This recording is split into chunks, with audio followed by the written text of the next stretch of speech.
he venido compartiendo un tema que he titulado La gran tormenta espiritual sobre las naciones. Hemos visto ya un tema general que cubrimos, que es el propósito de Dios en la tierra, de eso hablamos bastante.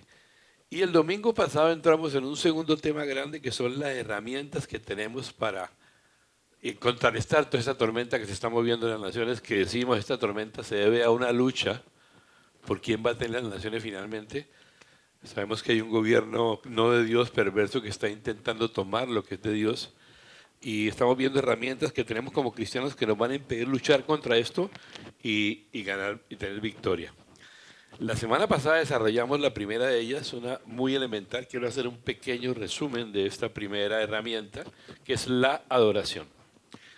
Vamos a recordar varias cosas valiosas y claves que dijimos. Decíamos que la mayoría de la gente, cuando se habla de esto de adoración, se imagina un asunto de domingo por la mañana, lo que hicimos ahorita, ¿no? Tener un tiempo de interpretar unas canciones, pero muy poca gente, cuando le dicen pensar en adoración en cuanto a tomar ciudades o tomar naciones, la verdad es que para muchos eso no tiene sentido.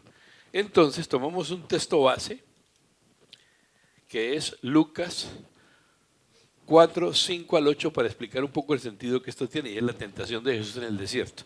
Dice así. Voy a leer primero la versión Reina Valera y luego una versión que es la Biblia Latinoamericana 95. La Reina Valera dice lo siguiente: y le llevó el diablo a un alto monte y le mostró en un momento todos los reinos de la tierra. Y le dijo el diablo: a ti te daré toda esta potestad y la gloria de ellos, porque a mí me ha sido entregada y a quien quiero la doy. Si tú postrado me adorares, todos serán tuyos. Respondiendo Jesús le dijo: vete de mí, Satanás, porque escrito está: al Señor tu Dios adorarás y a Él solo servirás. Aquí habla de que le mostró en un momento todos los reinos de la tierra. Sin embargo, la versión esta, Biblia Latinoamericana del 95, me gustó mucho porque, a ver, esta. Sí, esa es. Dice, ay Dios. Lo llevó pues el diablo a un lugar más alto, le mostró en un instante todas las naciones del mundo. Solamente quería mostrar eso. Y le dijo: te daré poder sobre estos pueblos y sus riquezas serán tuyas, porque me las han entregado a mí. Y yo las doy a quien quiero. ¿Quién le entregó las naciones? Adán, cuando se dio su lugar, le entregó esa potestad a él. Si te arrodillas y me adoras, todo será tuyo. Jesús no le dijo: no, eso no es verdad. No es cierto, tú no las tienes. No. Jesús solo le dijo: espérate, la escritura dice: adorarás al Señor tu Dios, solo hay uno digno de adoración y este soy yo, y a Él solo servirás. Aquí también se expresa algo muy importante, de paso lo digo. La adoración viene antes que el servicio. O sea, el verdadero servicio viene de mi adoración a Dios. De hecho, la gran comisión fue dada en un contexto de adoración. Cuando le vieron, le adoraron. Dice, cuando fueron a verlo en Galilea. Y ahí viene la gran comisión. Siempre viene primero adoración. ¿Qué es adoración? Bueno, a veces, repito, lo asociamos con música, ¿no? Adoración. La primera mención de adoración que existe en la palabra fue cuando Dios le dijo a Abraham: entrégame tu hijo, tu único hijo, y sacrifícalo. Y Abraham dijo a sus criados cuando llegó al pie del monte: bueno, espérenos aquí que el niño y yo iremos y adoraremos. No era una canción la que iba a cantar, iba a sacrificar a su hijo por obediencia a Dios. Adoración es obediencia total. Y quiero ser enfático en esa palabra, total. Porque lo que he podido ver a través de muchos años es que la obediencia total de los cristianos muchas veces no es total. Y si no es total, no es. O sea, con Dios las cosas son todo o nada. A medias no funciona. Entonces muchas veces peleamos porque promesas no se cumplen, ¿por qué? ¿Y estás obedeciendo todo lo que Dios dijo? ¿Todo? ¿O tienes tú? A mí me parece, yo creo, tal vez.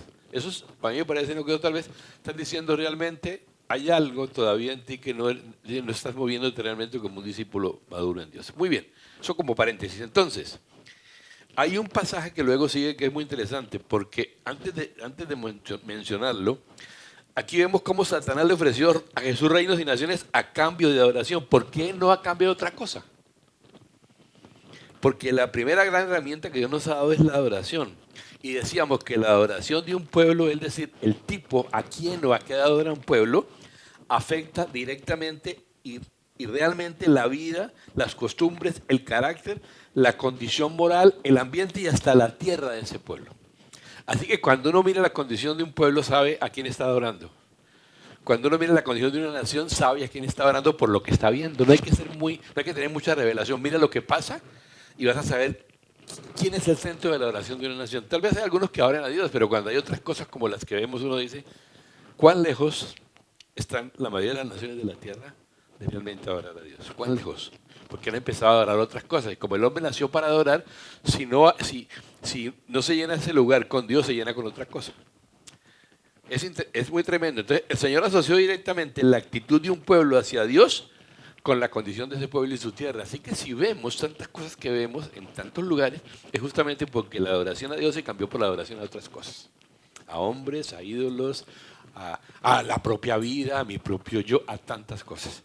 Y ese es el punto. Entonces, dicho de otra manera, la realidad de la vida de adoración de una ciudad o de una nación se hace visible y evidente al observar lo que pasa. Repito, no hay que ser de una gran revelación, solo observa qué pasa. Solo observa qué está creyendo esa nación, solo observa cómo son sus leyes, solo observa lo que están proponiendo.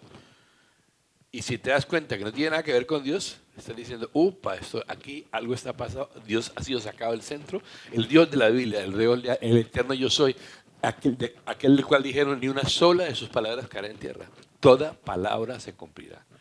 Dijo, el cielo y la tierra pasarán, pero mis palabras no pasarán.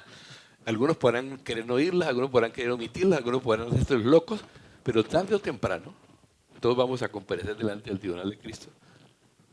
Y vamos a juzgar si nos movimos o no conforme a la palabra. Punto. Ahora, yo no voy a ponerme a hablar de qué tipo de juicio es. Para los cristianos es diferente, pero en todo caso es muy importante eso. Observar la realidad cotidiana, lo que se mueve en una nación, una ciudad, revela a qué o a quién se está adorando. Sencillo, es simple. Salmo 115, 3 al 8 es un texto que hemos usado, sobre todo cuando sabemos que en ciertas religiones se adora imágenes, y no quiero como, digamos, ir en contra de nada, solamente la gente hace eso porque no conoció otra cosa, no es de mala fe, es su fe, lo que ha tenido, cree que lo hace bien y no podemos juzgar eso. Sin embargo, este pasaje que lo hemos usado solamente para hablar de ídolos, de imágenes, es muy interesante porque dice, nuestro Dios está en los cielos, todo lo que quiso ha hecho. Los ídolos de ellos, o sea, y ahí de ellos solamente no son algunos que nosotros hemos señalado como idólatras. Los ídolos de ellos son plata y oro, obra de manos de hombres. Tienen bocas, mas no hablan. Tienen ojos, mas no ven. Orejas tienen, mas no oyen. Tienen narices, mas no huelen. Manos tienen, mas no palpan. Tienen pies, mas no andan. No hablan con su garganta. Pero lo más tremendo de este texto es esto. Semejantes a ellos son los que los hacen y cualquiera que confía en ellos. Uno se hace semejante a lo que adora. Punto. Eso deberíamos tenerlo presente. Uno se hace semejante a lo que adora. Y en contra de eso está este salmo tan especial que es el Salmo 89, 15 y 16 que dice, bienaventurado el pueblo que sabe aclamarte. Andará, oh Jehová, a la luz de tu rostro. Es un pueblo que andará delante de él. En tu nombre se alegrará todo el día y en tu justicia será enaltecido. Es un pueblo que será enaltecido, será guardado, será en la justicia de Dios, que entre otras cosas la justicia de Dios en todos los aspectos es muy distinta a la justicia de Dios que nos están vendiendo ahora. Ahora se habla mucho de justicia social. La justicia social no es lo mismo que justicia bíblica. Son conceptos completamente distintos y tienen dos fuentes completamente distintas. Así que valdría la pena revisar qué es la justicia desde el punto de vista de Dios, para saber qué tan es eso cierto, porque todo se ha hecho una mezcla de cosas que no son exactamente lo mismo y mucha gente cae en eso. Todo viene del mismo arbolito de siempre, el árbol del conocimiento del bien y del mal. Cuando Dios le dijo, no quiero que tú seas decidiendo entre lo bueno y lo malo, sino entre lo mío y lo no mío.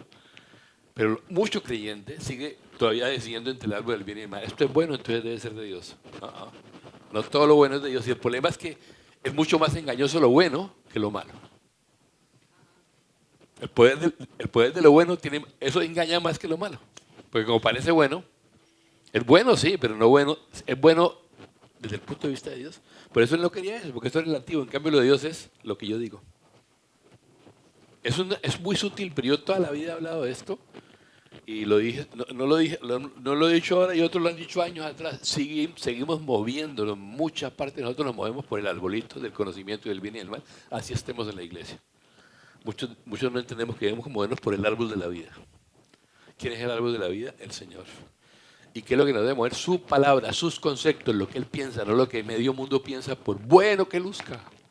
Malo, pues malo, uno malo, por lo bueno con lo malo, tiene idea de qué es, ¿no?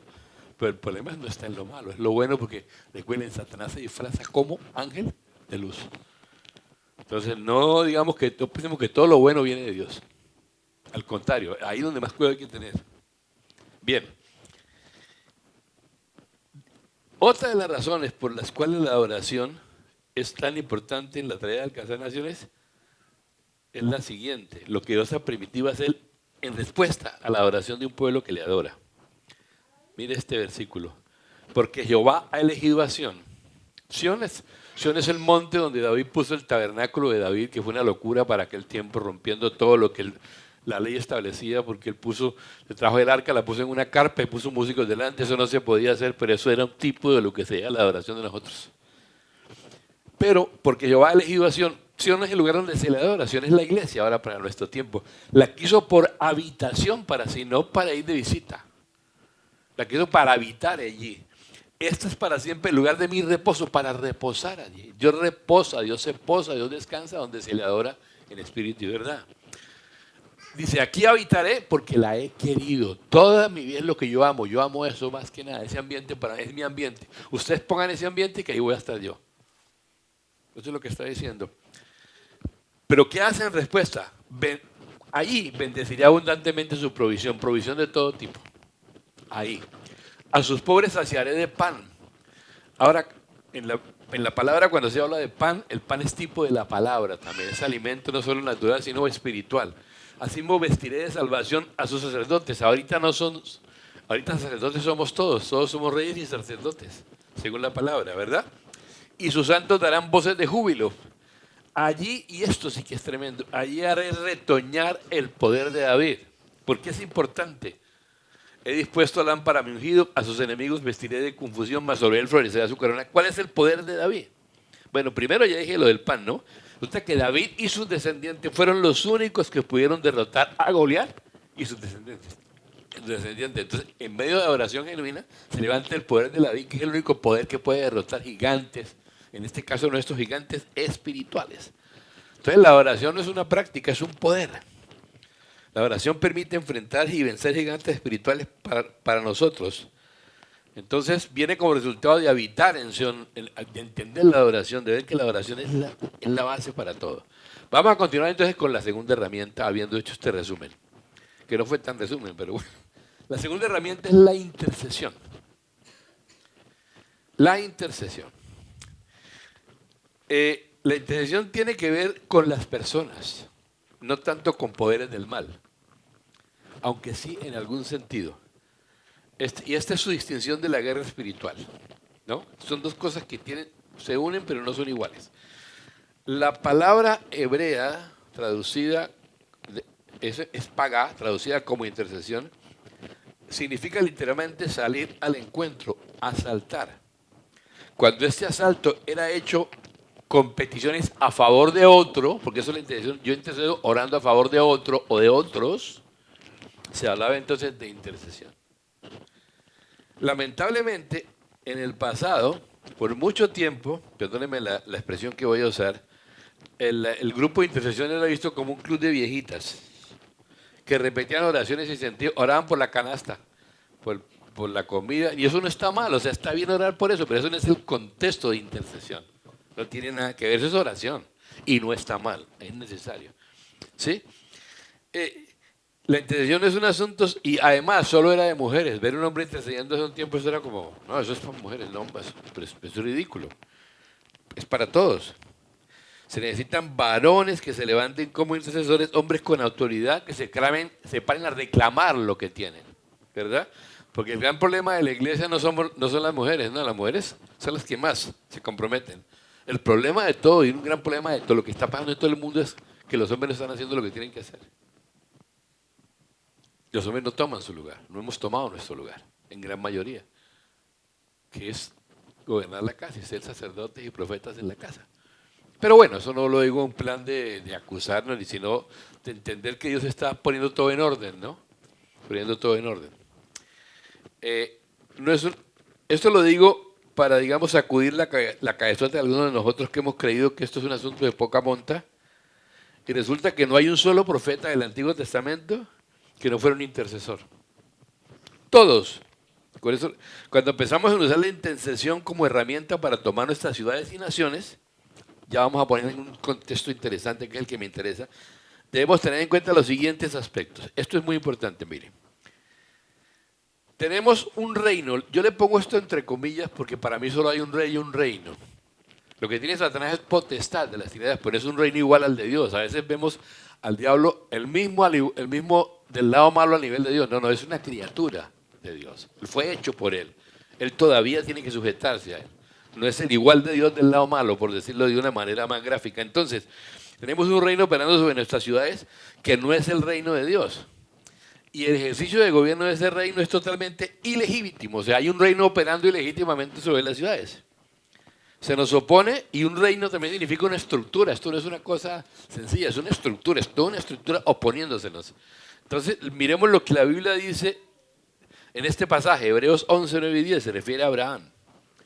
Por la fe habitó como extranjero en la tierra prometida, como en tierra ajena, morando en tiendas con Isaac y Jacob, coherederos de la misma promesa, porque él esperaba la ciudad que tiene fundamentos, cuyo arquitecto y constructor es Dios. Dice que Abraham por la fe salió, tenía todo, él el luz de los caldeos estaba hecho, tenía todo. Por la fe salió y por la fe peregrinó, se movió. ¿Pero qué buscaba? Aquí dice que buscaba o esperaba la ciudad que tiene fundamentos, cuyo arquitecto y constructor es Dios. En un evangélico tradicional puede pensar, así está hablando de la Jerusalén, calles de oro, mar de cristal por las que vamos a caminar. Sí, es verdad, pero también habla de otra cosa. En la Biblia, ciudad es estructura, ciudad es una manera. Entonces, él estaba buscando una estructura, un orden en el cual Dios gobierna, en el cual Dios es absolutamente todo. Está diciendo, yo quiero que las estructuras de los cielos, el modelo de los cielos de gobierno, que Dios es un Dios de gobierno, Él es rey, y nos dio a nosotros la autoridad de gobernar en su nombre, o la misión. Yo creo que ese modelo descienda a la tierra. Venga a nosotros su reino, haga su voluntad en la tierra como en el cielo. Usted le está anhelando que los modelos de Dios tomaran lugar en la tierra. Los modelos de Dios, ¿para qué? Para todo. Gobierno, ¿para qué? Para todo. Gobierno para autogobierno, gobierno personal, gobierno de la familia. Hay modelos de Dios para el gobierno de la familia, modelo de gobierno de Dios en el tema de los negocios, gobierno de Dios en el tema político también. O sea, tiene que ver con todo. El modelo de gobierno para todo viene de Dios. Se daña cuando lo sacan de ahí, cuando lo hacen de otra manera. Ahí viene el problema. ¿Por qué? Porque la iglesia se echó para atrás, como dije. El diablo, en toda su estrategia, una de las cosas que dijo, voy a trabajar las mentes de ellos, porque ya Cristo les volvió a dar la gran comisión, para que solo piensen en el cielo. Y dejen todas las cosas de la tierra fuera. ¿Para qué quería el diablo eso? Para él. Entonces la iglesia se quedó pensando solo en el cielo, traer gente para llevarlas al cielo, y el diablo feliz, sí, váyanse, entren, enciérrense, quiero mucha gente para el cielo, mientras tanto, déjenme esto a mí. Entonces le entregamos los medios de comunicación, le entregamos el gobierno, le entregamos la familia, le entregamos todo, y ahora, mis hermanos, lo que nos toca hacer es recomenzar. Recomenzar empezando porque realmente la gente cree. Es decir, de comenzar empezando porque creo yo realmente. ¿Qué estoy creyendo? Porque si yo me muevo conforme a lo que creo, hago negocios conforme a la manera de Dios, debo hacerlo. Manejo mi familia de acuerdo a la manera de Dios. Primero me manejo yo, conforme al modelo de Dios. Manejo la familia conforme al modelo de Dios, manejo los negocios y en cosas de política me muevo por el modelo de Dios. No por lo que luzcan buenas, sino por lo que Dios dice. Solamente lo dejo ahí para no entrar en muchos. Pero eso ha pasado es por eso, porque nos mueven muchas cosas en la iglesia, somos unos angelitos, pero cuando hacemos cosas en la calle, en muchos casos no nos movemos por los modelos de Dios. Hermano, nuestra manera de votar lo evidencia, en muchos casos. Solamente lo dejo para que lo piensen. Nuestra manera de hacer negocios lo evidencia. Nuestra manera de tantas cosas, de manejar la familia lo evidencia. Entonces, tiempo de revisar y decir un momentico, ¿de dónde me vendieron esto? Si Dios dice esto, eso no ha cambiado. Mis amados, nosotros somos la respuesta para esta tierra. Nosotros, nadie más la tiene. No hay ningún partido, no hay ningún gobierno, no es nada, es la iglesia. Pero tenemos que creérnoslo y empezar por reajustar nosotros lo que creemos, porque hay muchas cosas que tenemos que revisar, se los digo francamente. Mucho. Hemos dejado meter muchas cosas de afuera y ahí estamos pagando las consecuencias. Bien, es que me emociono y sigo. Entonces, ese reino opera. Es un asunto de reinos en conflicto, ¿verdad? Cuando le compartan o le prediquen a una persona, no le pregunten, ¿qué religión tienes tú? Más bien, digamos, preguntar, ¿a qué reino perteneces tú? ¿Sí? Ya basta decirle a la gente, usted es católico, budista, evangélico, etcétera, etcétera. Debe hacerse así, peinarse así, agacharse así, vestirse así. No, decirle, ¿de qué reino eres tú? Y va a ver en el lío que los meten, porque la gente dice, yo soy pentecostal. No, no te saben decir. ¿No? Es un asunto de reino. Hay un reino, más bien una potestad que se nos opone y ese reino es ilegítimo. Alguien se preguntará, bueno, pastor, usted está diciendo que ese reino es ilegítimo, y si es ilegítimo, ¿cómo opera? Buena pregunta. Aquí viene otro aspecto a tener en cuenta. ¿Cómo opera? Aunque ese gobierno es ilegítimo, tiene sustentos legales que le otorgan ciertos derechos para oprimir nuestras ciudades y naciones. Opera porque hay hombres que les dan derecho. Y Dios funciona en legalidad. Dios dice, hagan esto, pero el hombre es libre de hacer lo que quiera. Claro, paga las consecuencias, pero es libre. Entonces, ¿qué pasa? ¿Cómo opera? Porque hay hombres aquí en la tierra que lo sustentan. De alguna manera, hay hombres, cuando digo hombres hablo en sentido genérico, por favor las damas no se van a ofender. Adán es hombre y mujer. ¿Sí? Sí, no son nada de eso. No quiero hablar de eso. Entonces, de alguna manera los hombres le dan vida a ese reino, los seres humanos, porque sin el hombre involucrado de alguna manera en ese reino de oscuridad y maldad, no tendría derecho a operar en la tierra. Pero como Dios es un Dios de legalidad, Dios sí se mueve sobre legalidad. El otro no, pero Dios sí se mueve. Resulta que estamos hablando de pactos, rituales, rebelión, ocultismo y prácticas afines que los hombres desarrollan en su cotidianidad, las cuales se convierten en sustentos de ese gobierno ilegítimo. O sea, son tapetes que le dan de invitación, son pisos legales que se ponen y atraen la influencia de ese reino de tinieblas sobre las regiones habitadas por esos hombres y ocupadas por esas comunidades y sobre ellos mismos. Entonces, los sustentan con prácticas como que les voy a mencionar ahora. Por ejemplo, cuando una persona entra a un lugar de brujos o adivinos a que se le adivine la suerte o que le hagan un trabajito para atraer a no sé quién, Dios mío, no es simplemente de ay, pobre mujer tan ignorante, ¿no? No es eso, o hombre tan ignorante. Esa persona, mi hermano, se está convirtiendo en ese momento en una base legal para que espíritus vengan a desplegar toda su actividad a través de ella, en su casa, en su familia, en su cuadra, y mientras más gente sea, no solo la cuadra, la familia, sino toda la ciudad y toda una nación. Es un asunto de reino. Entonces, esto es como intercesión al contrario. ¿Por qué? Si uno ve las cosas desde la perspectiva, esto me está moviendo, no puede ser. Si uno ve las cosas desde esta perspectiva, la espiritual, se da cuenta que esto es serio. Por eso es que ese reino opera y se muestra aparentemente tan fuerte. Y el punto es que y esto nos lleva a pensar, ¿cuándo vamos a quebrar todo esto? ¿Cuándo vamos a romper todo esto? No, esto está más quebrado de lo que creemos. Ese reino está más quebrado de lo que creemos. Tiene muros que son como cáscara de huevo. ¿Pero qué lo mantiene allí? Repito, estos hombres o mujeres sin Dios que le están dando derechos continuamente. Por eso la gente viene e intercede, hace guerra espiritual, los cielos se limpian y sí, al poco se vuelve a ensuciar todo porque hay gente que los invita. Entonces no es absoluto. Mientras Cristo venga, hasta Cristo no vuelve a ninguna operación de guerra espiritual o intervención, es permanente. Solo abre una brecha en los cielos, dando oportunidad para que el evangelio se predique. Este es el problema de nosotros, a veces fallamos, porque hacemos todo eso, pero no penetramos ni traemos gente y la discipulamos. O sea, es como hacemos todo, pero la cosecha está allá, como un ejemplo que les voy a poner cuando hablemos de eso, que no tomamos el botín. Pero ninguna operación de guerra espiritual hecha antes de la venida de Cristo va a producir algo permanente. Son solo estrategias que se usan porque mientras haya gente dándole candela a lo otro, no hay nada que hacer. Por eso el Señor dijo, el trigo y la cizaña tienen que crecer juntos hasta la siega final. Entonces eso siempre va a estar ahí. ¿Que no debemos hacerlo? Claro, tenemos que hacerlo, pero tenemos que hacer otra cosa que no solamente es orar, interceder y guerrear. Es evangelizar y discipular sobre todo. Y ahí es donde no, a veces solamente evangelizamos, los traemos, a veces, pero no hacemos lo otro. Porque lo que va a cambiar la realidad en la práctica es que gentes y mujeres que crean en todo lo que Dios dice, empiecen a aplicarlo donde están. Ahí sí vamos a armar una gruesa.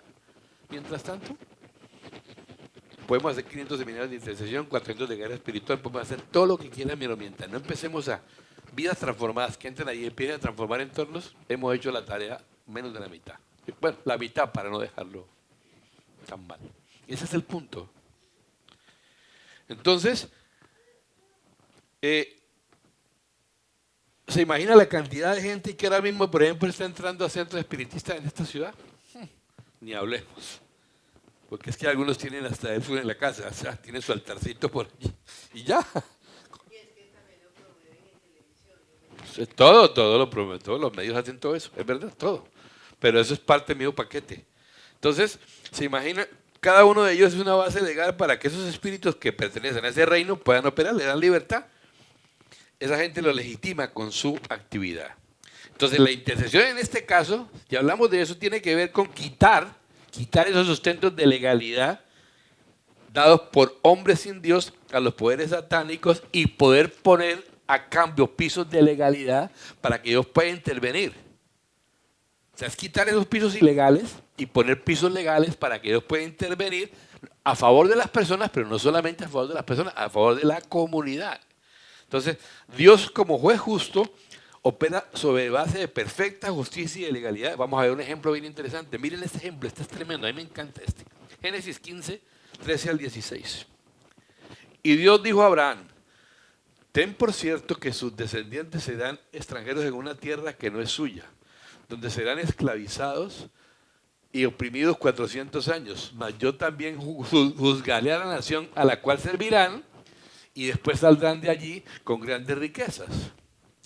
Tú irás a tus padres en paz y serás sepultado en buena vejez. Y en la cuarta generación ellos regresarán acá, porque hasta entonces, esto es un punto importante de la intercesión, no habrá llegado a su colmo la iniquidad de los amorreos. Es decir, Dios es tan legal que hubo un tiempo en este caso, en este tiempo allí cuando está esto con Abraham, en que Dios no podía, entre comillas, desalojar legítimamente a los amorreos. Era necesario esperar, como le dice Abraham, a que la maldad llegue a un nivel tal, de manera que Dios tuviese la base legítima para decir, juicio, chao. Y echarla de su lugar, sacarla de ahí. Ahora, alguien me lo explicó de esta manera, el asunto es así, es un momento en que la maldad sube tanto, que toca a Dios, cortocircuito. Y que se quema, no creo que sea Dios. Ese es el punto, o sea, pero Dios siempre espera y espera y espera. Y otro ejemplo, Dios no se mueve por caprichos ligeros ni por ira incontrolada. Si Dios se moviera así, yo creo que hubiera acabado con más de una cosa. Sino por propósitos, estrategias y justicia, la de Dios en todo lo que hace. Ahora, nosotros como nos movemos por otra justicia, basada en el conocimiento del bien, nos parecen muchas cosas las que Dios hace injustas. Y por eso es que estamos, que como un Dios justo va a hacer eso. Tú no tienes idea de lo que es ser justo. Nosotros no tenemos idea de lo que es la justicia de Dios. Él está por encima de lo que nosotros creemos que es justo. Él está por encima de lo que nosotros creemos es bueno. No, nada, eso es otro nivel, para decirlo de otra manera, como hay por allí. Entonces, hay otro ejemplo que nos ilustra en cuanto a la manera en que la intercesión opera y la base de legalidad en la que hablamos. Miren esto. Este es muy interesante. Está otra vez Abraham por allí. Ah, bueno. Perdón, este es Moisés. Entonces, no. Génesis 18. ¿No lo tengo aquí? Ya es que no lo puse. No puede ser. Carlitos, ayúdame con un versículo, por favor. Ya te voy a dar paso. Génesis 18, 23 al 26. Eso es muy importante. Génesis, te voy a cambiar para qué. Génesis 18, 23 al 26. ¿Tienes Biblia de las Américas ahí? Voy a darte. Bueno, pon cualquiera, tranquilo. Te voy a dar vida para que tú puedas operar. Ahí te pasé.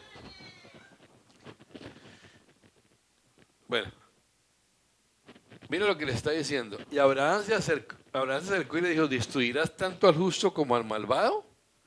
En la versión de la Biblia de las Américas dice, ¿en verdad destruirás al justo junto con el impío? Dice, supongamos que encuentres 50 personas justas en la ciudad. ¿Aún así la destruirás y no la perdonarás por causa de los justos? Sigamos. Y dice, el siguiente versículo, seguro que tú no harás semejante cosa. Le está diciendo Abraham a Dios, destruir al justo con el malvado. Pues estarías tratando al justo y al malvado exactamente de la misma manera. Sin duda tú no harás eso. ¿Acaso el juez de toda la tierra no haría lo que es correcto? Sigamos. Y el Señor contestó, si encuentro 50 personas justas en Sodoma, perdonaré a toda la ciudad por causa de ellos. ¿Verdad? ¿En qué? Ah, yo la tengo aquí. Sí. En este caso, no hubo, ese versículo en la Biblia de las Américas dice, entonces el Señor dijo, si hallo en Sodoma 50 justos dentro de la ciudad, perdonaré a todo el lugar por consideración de ellos. En este caso, ¿qué pasó? No hubo el sustento legal suficiente en Sodoma como para evitar el juicio de Dios sobre la ciudad. La maldad de la ciudad clamó por juicio a Dios y el intercesor no pudo poner un piso de legalidad suficiente, darle a Dios los suficientes argumentos legales para no juzgar a la ciudad, ¿verdad? Y todos conocemos el final de la historia, que no habrá 25, que no habrá 10, hasta que no hubo nada que hacer. Entonces, entremos en un punto central de nuestro tema. La intercesión es una poderosa herramienta. Voy a cambiar otra vez aquí. La intercesión es una poderosa herramienta que Dios nos ha dado. ¿Ahora qué pasa? Ya. ¿Ya o no? ¿Ya? No, nada de ya. Esto cuando quiere, vuelvo a hacerlo aquí.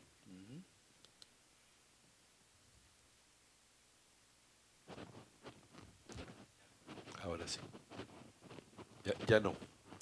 Bueno, sí, ahora sí. Ok. Listo, ya volvimos.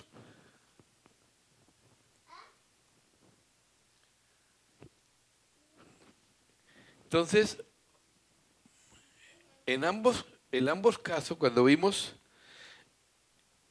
el punto central de nuestro tema, no quiero entrar aquí todavía, perdónenme, devuelvo un puntico. Bueno, en todo caso, no hubo suficiente sustento legal como vimos.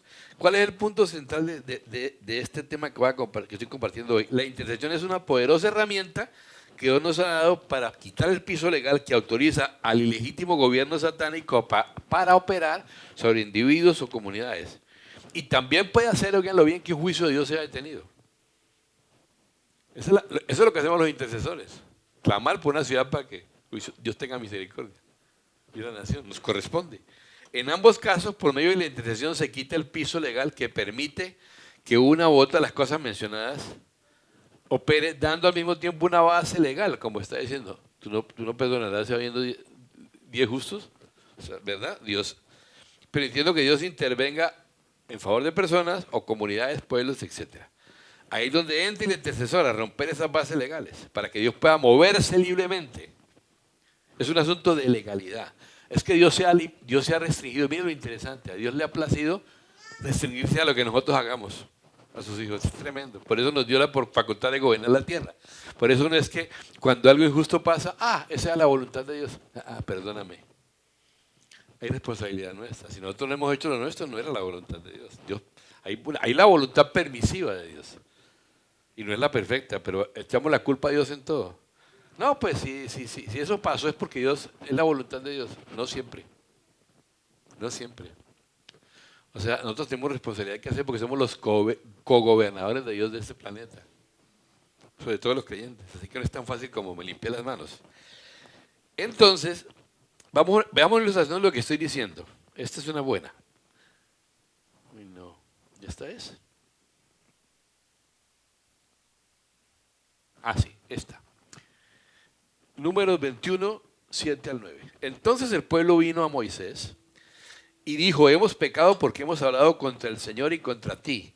Intercede con el Señor para que quite las serpientes de entre nosotros. Y Moisés intercedió por el pueblo, y el Señor dijo a Moisés: hazte una serpiente abrasadora y ponla sobre un asta, y acontecerá que cuando todo el que se haya mordido la viere, vivirá.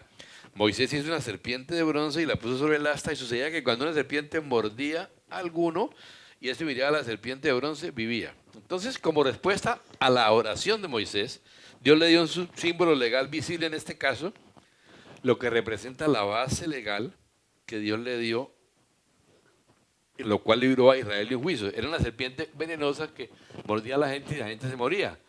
Entonces, Moisés intercedió y le dijo: ponte una vara, una serpiente de bronce en una vara. De paso, eso fue lo que le dijo el Señor a Nicodemos. Así como la serpiente fue levantada por el Moisés en el desierto, es necesario que el Hijo del Hombre sea levantado. Esa vara era un tipo de Cristo. El que mira a Cristo, la serpiente, el veneno de la serpiente no lo va a matar. Recuerden, eso está en el pasaje de Jesús y Nicodemo. Juan 3. Allí hizo un paralelo usando este pasaje. Bueno, eso como un paréntesis. Entonces vimos aquí un símbolo tangible de algo intangible, que es lo que hemos llamado la base legal para la intervención de Dios. Entonces, a causa de la intervención, Dios libera al pueblo de ese juicio que estaba en progreso, porque era un juicio, serpientes mordiendo y matando, pero Dios, Él intercedió y pasó. Entonces, debemos notar que el juicio no se detuvo, sino que quedó sin efecto. Al igual que pasó con nosotros, a través de Cristo. Quedó inoperante, se convirtió en algo completamente inocuo para todo aquel que se apegara a la representación legal sobre la cual Dios operó misericordia. Esto nos hace recordar también cómo el juicio de los primogénitos en Egipto, y los primogénitos fueron librados por una señal. ¿Recuerdan la sangre en los dinteles de las puertas? ¿Sí? Que representaba la base legal requerida para no tocarlos a ellos, sangre de un cordero. O el juicio de Dios sobre los sacerdotes de Baal en el monte Carmelo, con la bendición de una sequía terminada que tuvo en el altar levantado por Elías. O sea, de alguna manera hubo una base de legalidad para intervenir en un reino que estaba completamente dominado por poderes satánicos. Hablemos un poco acerca de esto. Esto del pasaje de Elías enfrentando a los profetas de Baal. Una mujer llamada Jezabel le pidió al rey que le dejara hacer un altarcito por ahí.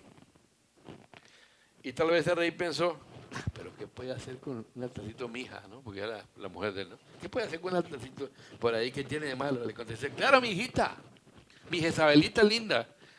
Y por un insignificante, una nación completa vino bajo una actividad demoníaca terrible. Así que no fue solo un altarcito.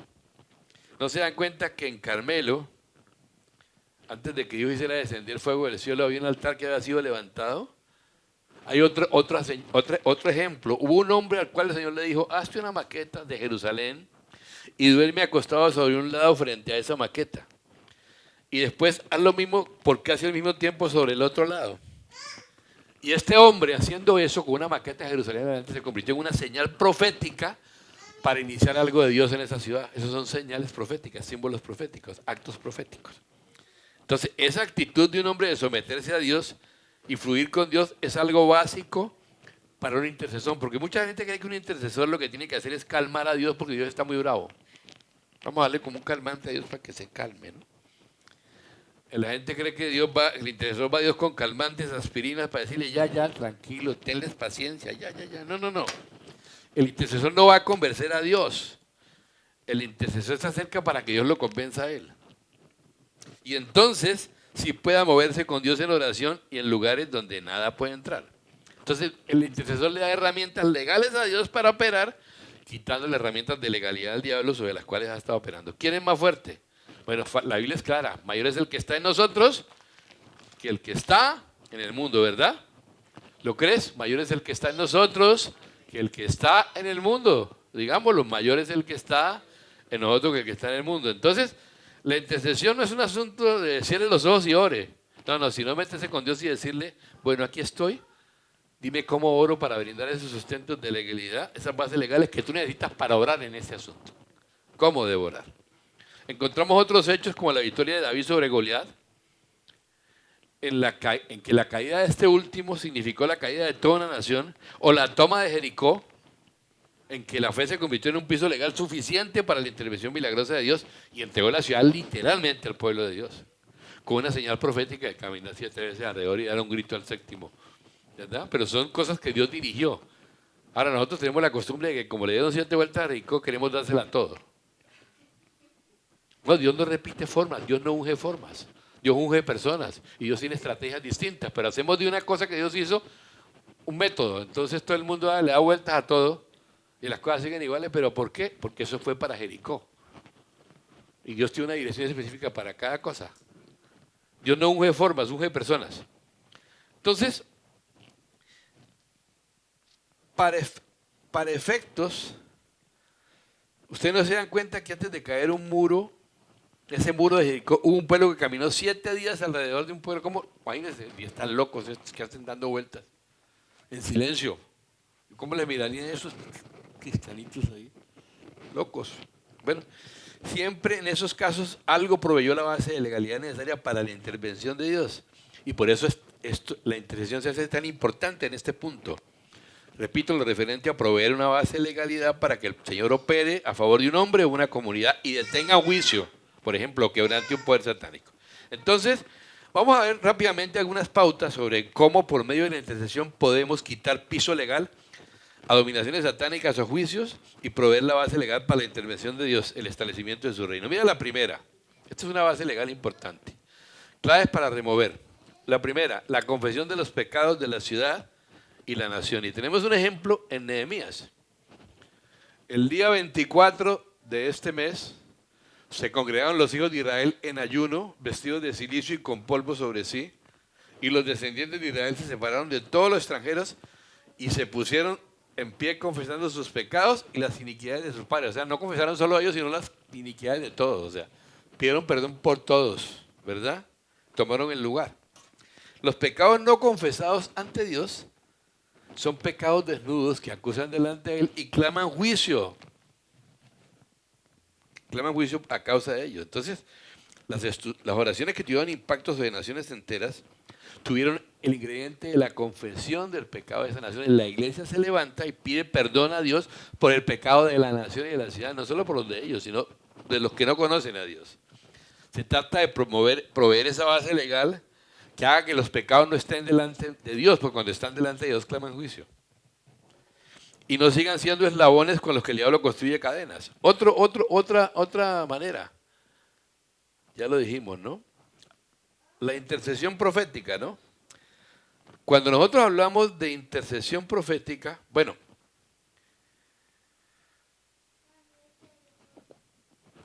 para rematar en lo que dije en el momento anterior, en el mismo capítulo 9 de Nehemías vemos todo tipo de declaraciones, ¿no? Y la fidelidad de Dios, de la justicia de Dios, de las promesas de Dios, declaraciones del señorío, del gobierno de Dios, etc.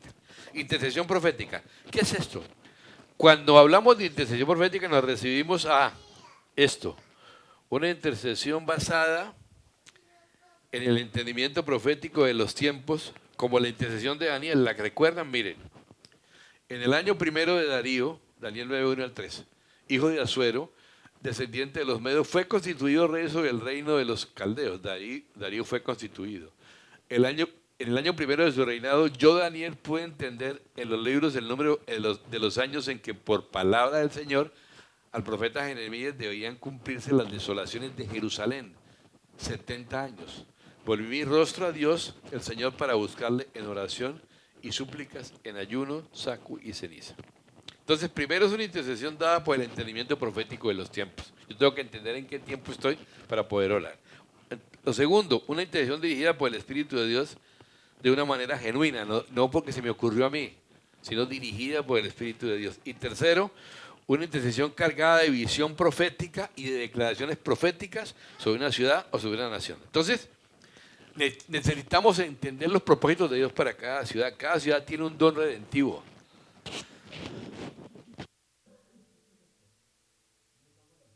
Como personas.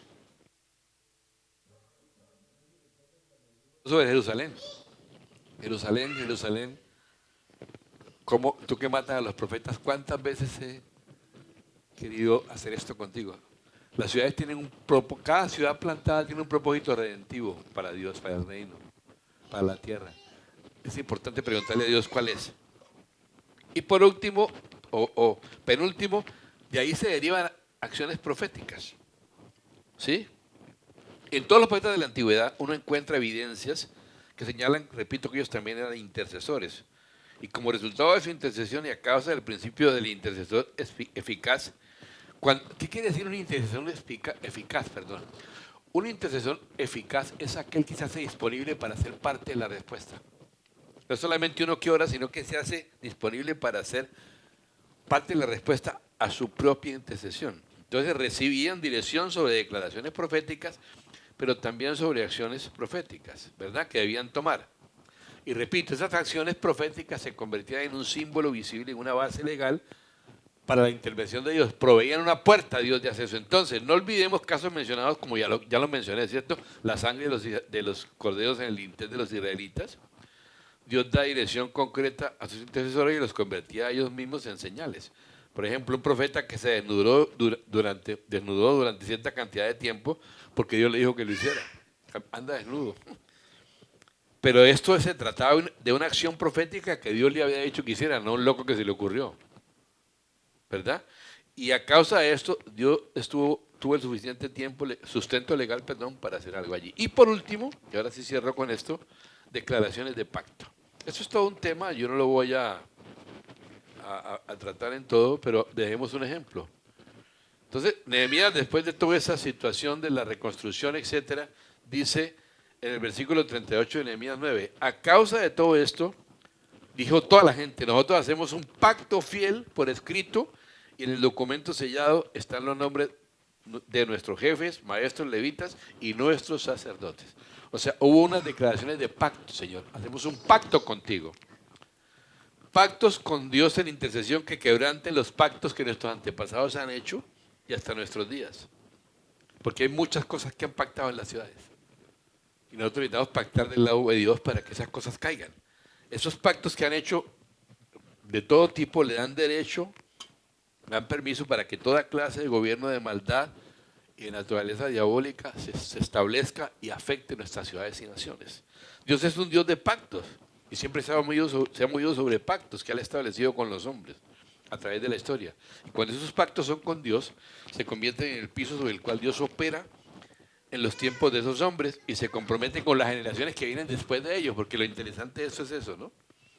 Es cuando se hace un pacto así, ese pacto afecta a las generaciones siguientes. Eso implica también el quebrantamiento expresivo y explícito de los pactos que otros hombres desde generaciones antiguas han hecho y que, repito una vez más, otorgan derecho a demonios para ejercer su malvada influencia sobre nuestras ciudades. Recuerden, finalizamos, el pacto es un principio espiritual a través del cual se adquieren compromisos y que opera como un centro de operaciones de la actividad espiritual, bien sea la correcta, la de Dios o la diabólica. Los pactos producen eso. Vamos a orar entonces. Por hoy hemos terminado este tema que es la intercesión profética, otra gran herramienta para tomar ciudades y naciones para el Señor. Recuerden, lo importante aquí es quitar las bases de legalidad incorrectas que el diablo ha puesto a través de personas que han hecho cosas y poner las bases de legalidad de Dios para darle oportunidad a Dios, abrirle la llave de Dios para que opere. Porque Dios en su maravillosa amor y bondad nos ha dado a nosotros las llaves. Si nosotros somos sus porteros, nosotros somos los que movemos eso. A Él le ha placido que nosotros le demos apertura a esas cosas de Dios, a que removamos las cosas que no son de Dios y que abramos la puerta a lo de Dios para que Dios intervenga. Y eso es una parte muy importante. Padre, gracias por tu palabra en esta mañana. Gracias por este brochazo de lo que es la intercesión como un arma de guerra, como un arma de batalla para quitar los pisos legales que sostienen todas esas cosas que vemos incorrectas que van a moverse en nuestras ciudades y naciones, y proveer pisos de legalidad con declaraciones proféticas de tu palabra, declarando tus promesas y haciendo pactos contigo, que quebranten los pactos antiguos levantados en generaciones anteriores no temerosas de Dios. Te doy gracias por estas herramientas que nos da, danos sabiduría, revelación, y permite, y yo te pido, Padre, que tú levantes genuinos intercesores proféticos. No solo que tengan el deseo de hablar, sino con entendimiento y con sabiduría y con la carga tuya realmente, para que esa arma tan poderosa de la intercesión se convierta, sea un instrumento más de batalla, una herramienta más de batalla que sume a lo que hablamos de la adoración, sabiendo que son dos cosas que están íntimamente unidas, porque en adoración es que tú revelas las estrategias, las maneras, los modos. En la adoración nos volvimos entendidos en los tiempos. Cuando somos adoradores empezamos a ver cosas como la que David vio que no eran propias de su tiempo. Él vio que todas las naciones le iban a adorar, cuando en ese tiempo Israel era la única nación, según para ellos era la única nación que tenía Dios. Pero David vio otra cosa, a causa de ser ¿qué? El rey adorador. Y también a ese rey adorador, a ese muchachito que nadie daba nada por él, finalmente lo elegiste como rey, y además de eso él tuvo el poder de derrotar al gigante, no con armas carnales, porque cuando le pusieron la armadura de Saúl se la quitó, porque no es con la armadura de Saúl, es con las piedras de David. Y esas 5 piedras de David, que son armas, son estrategias que tú provees. Pero necesitamos mucho más David en medio nuestro. Necesitamos mucho más corazones de hijos. Necesitamos mucho más hombres y mujeres para los cuales tú seas todo, la fuente, la provisión, el deseo y todo, Padre, que todo se haga a causa de ti, por amor a ti, viniendo de ti. Y queremos declarar, Señor, que tú sigues siendo rey, que aunque veamos lo que veamos, tú sigues reinando sobre las naciones. Tú reinas sobre principados. Tú los venciste todos en la cruz. Y has facultado a tu iglesia para tomar esos lugares que tú ya ganaste y quitárselos a ese usurpador ilegítimo y sus huestes que quieren tomar lo que nos pertenece, porque te pertenece a ti. Bendigo a cada uno de mis hermanos, denles un fin de semana de descanso, de reposo, y que esta palabra produzca, Señor, genere cosas en nuestro corazón, cargas genuinas, deseos de cambio, deseo de revisar nuestras cosas, un deseo de ver desde tu perspectiva, un compromiso real de cambiar lo que haya que cambiar, de dejar lo que haya que dejar y permitir que tú hagas con nosotros lo que quieres hacer. Y que sea removido todo delantal de higuera, que sea removido todas aquellas cosas que usamos para frenar, para no dejarnos ver tal como somos, que es lo que tú amas. Porque a pesar de lo que tenemos, de lo que conoces de nosotros, tú sigues diciendo: ustedes son mis hijos amados y en ustedes me complazco. Que esa sea la palabra sobre nuestras vidas. Te doy gracias por ser parte de este poderoso ejército que es la iglesia, que no tiene que ser muy numeroso, porque siempre has trabajado con un remanente. Gracias porque a pesar de lo que vemos, de la liviandad de muchos, tú tienes un remanente. Siempre conservas un remanente y permítenos ser parte de eso. Tiene un precio alto, aún de nuestra propia vida, pero permítenos ser parte de este remanente realmente, para honrar tu nombre. Danos la valentía de poder decir: sí, Señor, yo soy de esos. Estoy dispuesto a ir hasta donde sea a causa de tu nombre. Te doy gracias en el nombre de Jesús. Amén y amén. Bendito sea, Señor. Gloria a tu nombre. Gracias, Padre. Mis amados, me alegra verles. Muchas bendiciones a nuestros amados que están por allí conectados. Les bendigo y nos vemos próximamente. Dios les guarde.